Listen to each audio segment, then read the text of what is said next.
I have a cat in my face. I don't know if I can do the whole review with this cat like this. Mr. Rochester, can you excuse us? Go on. You didn't even watch the movie. You didn't. Okay, he stole my blanket and slept through the whole movie, so I don't know why he wants to be in this video. Can you at least get out of my face for a second? Come on, cat, come on.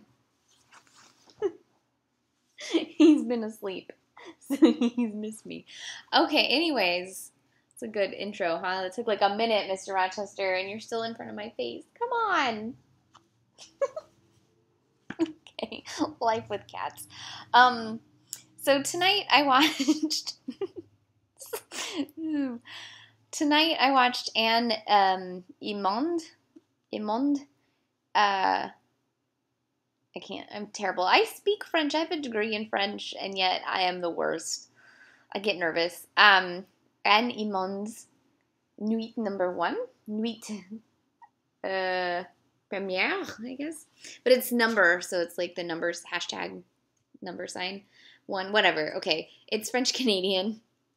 Premiered in September 2011, although I remember seeing that must have been in Canada, because I remember seeing the trailer for it at the movie theater I worked at, and I didn't work there until the summer of 2012, so it's probably 2012 in America, and I remember really liking the trailer and being intrigued and knowing that it was written and directed by a woman, because I had like read about it, but I was, at that time in my life, not comfortable watching a movie with such intense sex scenes in a theater with other people. Nowadays, I would have seen this in theaters and been just fine. But back then, I was like, so it didn't. But I saw it was on Netflix, and so I actually added this to my Netflix queue several months ago, and have been working up the courage to watch it because I remember reading about how intense the sex scenes were, and I was like, it's actually only about the first 10 minutes of the movie, and then the whole rest of the movie is the two characters talking, like literally just talking in an apartment for the next 70 minutes. But the sex scenes are very intense, lots of erect penises, which obviously I'm a fan of. Go to my Tumblr if you want to see screenshots.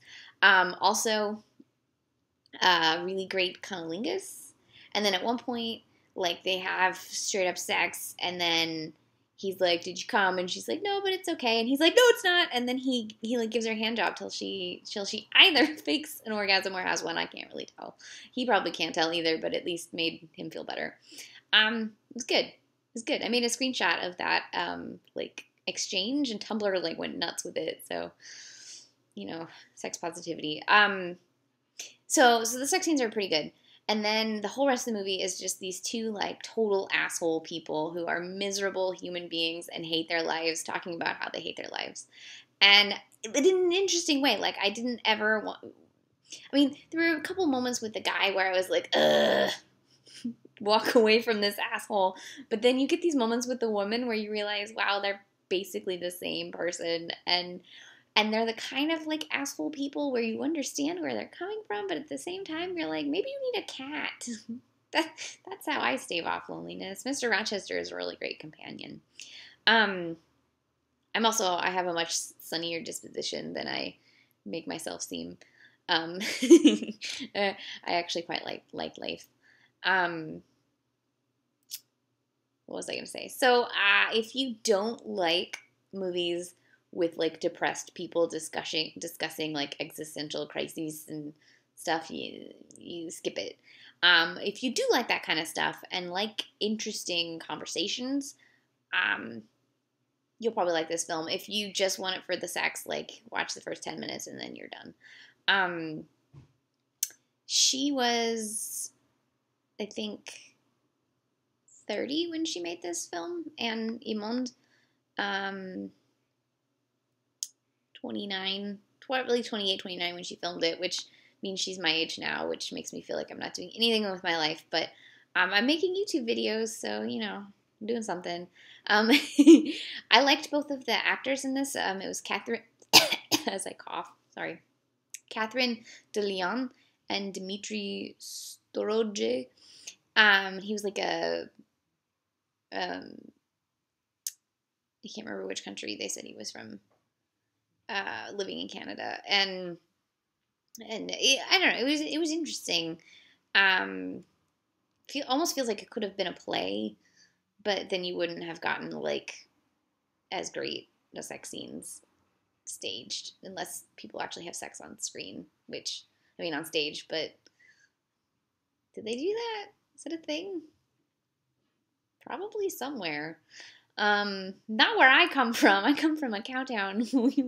They had a riot when like the the like Thunder Down Under type people tried to come one time, and it was just run out on a rail. So yeah. Anyways, I enjoyed this film. It won a Genie Award, I think, for best first film. Yeah, won a Genie Award for best first film. It's on Netflix. You can watch it. Probably don't watch it with your parents, unless your parents are cool like that. I don't know. I could probably get away with watching this with my mom, although I would be embarrassed and she wouldn't. So, I don't know what your relationship is with your parents. Mr. Rochester fell asleep, but that's because he's a cat, I think. He likes comedies also, usually.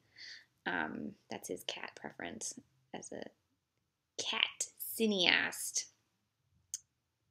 Okay, so from 2011, it was Anne Émond's Nuit #1.